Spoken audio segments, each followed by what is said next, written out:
Hello people, this is proof on how water changes. Now, from liquid form going to solid, and I know a lot of people out there clown me, liquid water, really? Well, water geniuses, no insult to the people that have common sense. Water has three phases. It can be either solid, liquid, or gas. So I took some water bottles to prove from a water collection of work that it really just does change its volume as it freezes, okay? This is essential for shoe stretching. Now, let's get started. I'm not showing you all the fields of my house so you can get diverted in train of thought to messy house. The topic is shoe stretching, okay? These water bottles right here are for like a junior shoe, you know what I mean? Like maybe size 8 or something in men's. It just happened to be the water bottle that I had available. I took a little marker and marked right here. Took some out to allow for expansion. I got 3 more water bottles in here. I did the same thing with this one. Took a little water out to that point, froze it. I'm going to put that back in. This one, I didn't freeze. That's asthma, not COVID-19. Don't freak out. This one, I just grabbed. This is factory fresh. You know what I mean? Not made into a compression mold. And this one, I didn't allow room for expansion. I was just curious. And I froze it anyway like that. And it didn't escape through the cap, but you can see right here the cap's under a lot of tension and it wants to pop off. So no water forced its way through, amazingly enough. So you may not have to leave an air pocket in the top. Alright, my point is, let's compare. Okay, this is a regular water bottle. It hasn't been frozen. This is the one. See, this is the one that I froze with, I just froze without leaving an air pocket in it. God, I got asthma so bad, it's tearing me up. Well, anyway, I can tell by eyeball, it fattened up.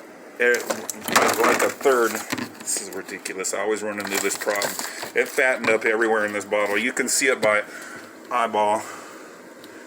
I mean, if you just, I don't know, if you were here with me, you'd see how it just swelled up right there by about 10%. And this one didn't swell up at all because this is liquid water, not frozen water. So it fattened up for real. See how it fattened up right there? Same way with this one. This one even got fatter compared to regular liquid water. It fattened up there and everything else. And so I rest my case. I think like if you had a liter of water, it'd turn into 1,300 milliliters of frozen water. That's how much it's fattening up. I mean, it really swole up here.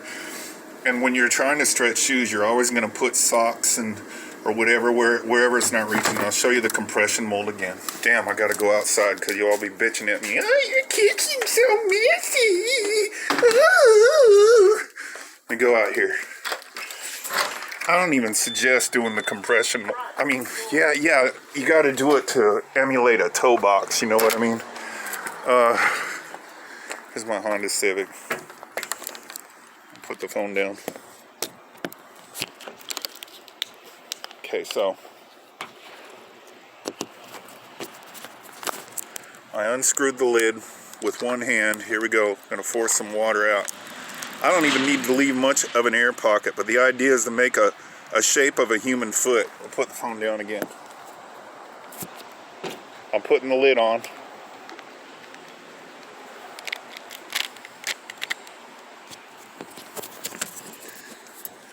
Alright, so now you see there's no air pocket or anything. I would leave a little gap just in case. Now, I'm going to shape this lower portion into the shape of a human foot.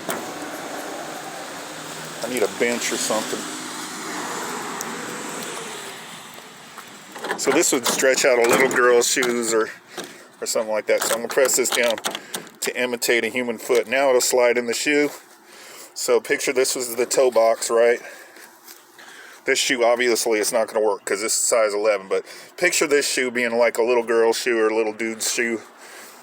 Maybe a kid, like maybe a 10-year-old kid. This would work for. This is what I had to work with, sorry. And anywhere, see how it resembles the shape of a human foot? I would put socks or clean socks and wads. And I would never put dirty shoes like this inside the freezer. You would want to spray wash them at the gas station or whatever, a power wash. All this off and clean it real good before you do this. So you get it, it's going in like this.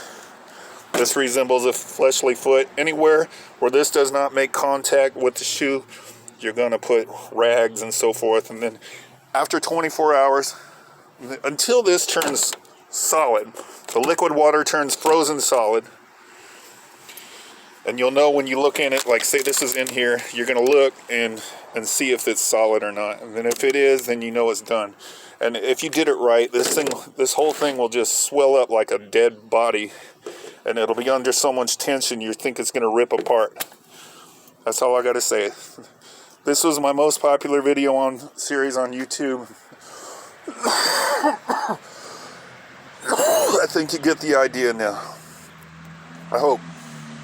And thanks for 1,000 subscribers. I guess I touched some people out there with my shoe stretching techniques. This is another update to stretching sneakers a size by the master of common sense. Peace, people.